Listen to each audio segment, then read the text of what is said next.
Olá, boa noite.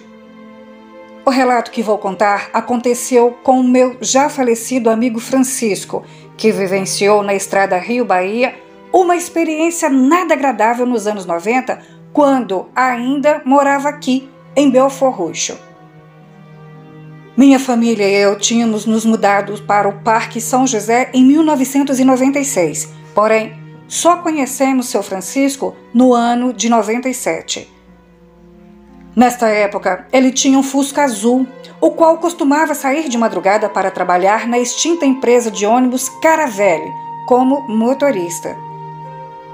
Francisco e sua esposa Angélica tinham 2 filhas e 3 filhos.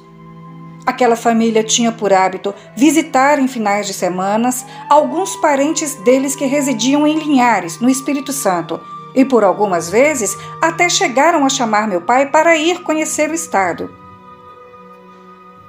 Meu pai, que sempre foi uma pessoa que fazia amizade com todos, não iria demorar muito para se tornar amigo dele e de seus familiares. Por todos em sua família serem louros, o pessoal do bairro costumava chamá-los de alemães. Esse ciclo de amizade durou muito tempo, antes dele se mudar para outro estado, e mesmo assim ele vinha ao Rio de Janeiro visitar minha família uma vez por ano, e só acabou após recebermos a notícia de seu falecimento em decorrência de um infarto fulminante.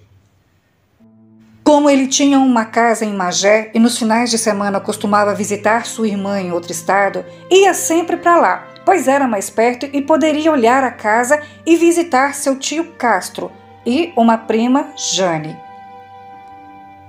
Certo dia, ele tinha chegado em casa e recebido a notícia que seu sobrinho tinha nascido e por isso teria que viajar no final de semana. Como costumava dormir cedo, por volta das 2 da manhã, sonhou que saía de seu corpo e ia caminhando pela estrada Rio-Bahia. E nessa caminhada, o dia virava noite e seu corpo era puxado para dentro da mata fechada. Nisso, ele avistava um homem muito sujo fazendo uma invocação em um pentagrama vermelho perto de uma grande árvore, mas não conseguia ver o rosto daquele sujeito. Aquele homem misterioso caía deitado e vinha um espírito em forma de uma sombra negra muito parecida com o demônio das sombras. Aquele demônio das sombras mesmo, parecido com o desenho do Caverna do Dragão. Acho que quem tem acima dos 40 vai saber do que eu estou falando. Só que os seus olhos eram muito amarelados, lembrando olhos de gato. Aquela coisa entrava no corpo desse sujeito e ele começava a gritar dentro da mata e ao mesmo tempo urrava-se contorcendo ali mesmo dentro do mato, até que se transformava em uma criatura muito aterrorizante que mais lembrava um urso, porém sua cabeça parecia uma espécie de cachorro, um pastor alemão. Em seu sonho, ele via aquela coisa saindo dali, correndo numa velocidade extraordinária em direção de uma pequena fazenda e atacava um boi no pasto. E quando ele acordou do sonho, já por volta das 4:30 da manhã, ele tomou seu banho e saiu com seu Fusca para o trabalho. Quando ele chegou, eu fui com meu pai até sua casa entregar alguns ovos da galinha da terra para ele. Nós ficamos ali muitas horas e como eu só tinha 7 anos de idade na época, fui brincar com Vinícius e Rose, quando escutei ele contando sobre esse sonho para o meu falecido pai. Meu pai falou que isso poderia ser um mau agouro, mas ele não deu muita atenção, já que era um homem cético.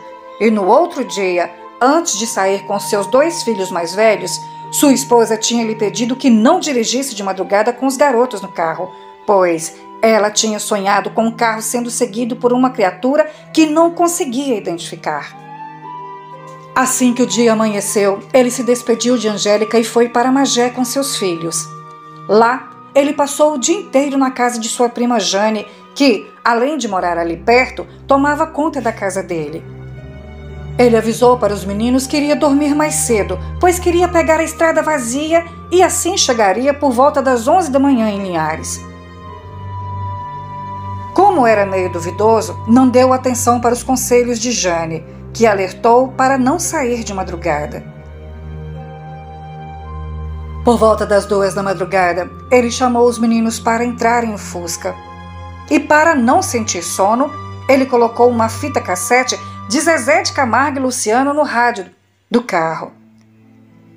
Por volta das 4h30 da manhã, sendo inverno, estava muito escuro dirigir na rodovia BR-116 e como a velocidade do seu carro oscilava entre 60 e 80 km por hora, seu filho, Carlos, viu logo à frente uma figura estranha cruzando aquela rodovia lentamente e, para não provocar um acidente, pediu para seu pai diminuir a velocidade. Quando foram chegando mais perto, viu que se tratava de uma criatura estranha com mais de 2 metros de altura. E foi nesta hora que ele se lembrou do sonho que teve há algumas semanas atrás. Ele descreveu que o ser tinha uma pelagem muito negra, seus braços pareciam tocar o chão e sua cabeça parecia de um pastor alemão, assim como seus olhos que brilhavam no escuro. Seu filho mais velho, de 18 anos, e o outro de 15, ficaram em pânico ao verem aquela coisa peluda encarando-os ali, de perto na mata, e começaram a pedir para o seu pai acelerar o carro. Mas o seu medo travou suas pernas por alguns segundos, fazendo com que ele quase perdesse o controle do Fusca. Aquela besta ficou ali parada encarando-os, enquanto o carro passou por ela fazendo um movimento de zigue-zague. Colocou suas 4 patas no chão e saiu pulando em direção ao carro. O baque que ele deu foi tão forte ao encostar no carro que arranhou a tampa do motor do Fusca e, por impulso, ele aumentou a velocidade. Mas, para sua surpresa, o demônio continuava correndo atrás deles. Como temia pela vida de seus filhos, ele parou o carro mais à frente e pegou uma pistola automática que estava no porta-luvas, mas não viu mais aquela coisa. Ele já ia entrar no carro quando um dos seus filhos escutou um urro vindo de dentro da mata e um cheiro forte de carniça que era trazido pelo vento frio. E neste momento, aquele bicho apareceu mais uma vez. Francisco nos contou que deu 4 tiros naquele monstro, acertando uma de suas pernas, e outros 2 saíram de raspão. Ele disse que aquele ser gritava de dor e saiu correndo se arrastando para dentro do mato. Mesmo assustado, ele dirigiu por alguns quilômetros e parou no posto de gasolina mais próximo para esperar o dia amanhecer e voltar para casa. Todos mais tranquilos dentro do Fusca, ele pegou a estrada novamente e tudo parecia tranquilo, quando viram em sua frente um pequeno engavetamento e poucos metros à frente, uma carreta parada com sua cabine parcialmente destruída. Quando passou pelo caminhão, viram um homem deitado na pista, morto, e a polícia rodoviária aguardando a chegada dos bombeiros. O motorista do caminhão estava no canto, conversando com um policial rodoviário. Francisco estacionou o carro no acostamento e foi com os meninos verem o acontecido. Mas, para sua surpresa, aquele homem morto tinha algumas marcas de tiro no braço e pernas. Ele perguntou ao caminhoneiro o que tinha acontecido e o mesmo disse que estava dirigindo quando viu um vulto pular na estrada e, como não conseguiu desviar, bateu naquele vulto jogando-o para longe e, ao descer do caminhão, viu que se tratava de um homem todo sujo, muito ferido. Ao chegar em casa, eles contaram para algumas pessoas mais chegadas, mas, como a gente duvidava, ele e os meninos nos mostraram o Fusca com as marcas das garras na lateral traseira. Já era tarde, eu tinha ido em casa de minha avó e, para minha surpresa, a tia Maria estava com o rádio ligado e o repórter noticiou sobre um homem sem identificação que havia sido atropelado na altura da rodovia Rio-Bahia durante a madrugada. Aí fica a pergunta: será que este homem que morreu atropelado e foi encontrado com tiros seria o monstro que perseguiu seu Francisco e seus filhos naquela madrugada?